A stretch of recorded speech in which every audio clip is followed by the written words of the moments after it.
Everyone, it's Renee with New Ways Nutrition, and today we're talking all about teething. So if you haven't already experienced this with your child, you're likely too soon, because it's kind of a rite of passage as we go through parenthood that your baby is going to experience teething in some form, and it will likely affect how they're able to eat. So know that it is completely normal for teething to have huge effects on appetites. When your mouth hurts, you generally don't want to eat. So if all of a sudden your baby their appetite changes from being great one day to awful the next, or anything super abrupt like that, and there are no other symptoms, it can definitely be caused by teething. So just don't jump to something dire automatically if there is the possibility that teething is behind it. So with that being said, don't get discouraged when your baby stops to eat, because you want to make sure that you're still offering them a balanced meal. You don't know when that teething is going to stop. A lot of times teeth move up and down before they actually erupt through the gums. So there's not necessarily going to be a finite time where you know, hey, the teething is done. It could go on for months, literally. So you just want to roll with the punches here and offer them balanced meals continuously, and just let them tell you when they're ready to start eating again. You can try and focus on some babies like soft or cold food. So think popsicles. You can freeze yogurt and fruit together to make a popsicle. You can freeze a smoothie to make a popsicle. That can sometimes help some kids.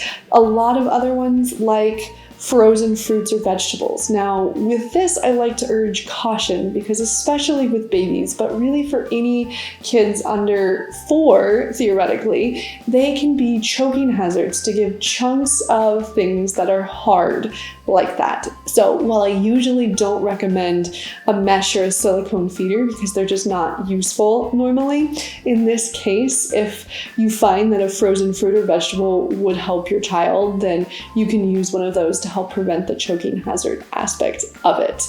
You could also try a hard texture, so think like a teething biscuit, a rusk, anything like that they can kind of gnaw and gum at. Some kids like that. It really depends on the kid, and sometimes it can depend on the tooth that they are working on popping. So you can make sure that you're offering a variety of different textures to see what they like at that point.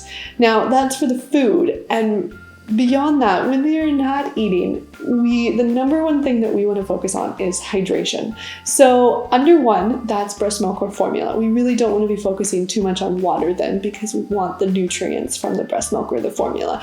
So let them drink a lot more breast milk or formula if they want.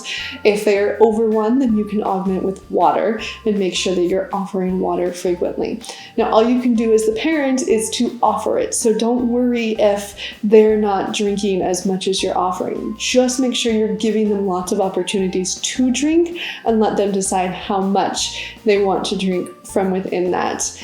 And then beyond that, you're just going to have to ride it out, unfortunately. There is no magic pill for this.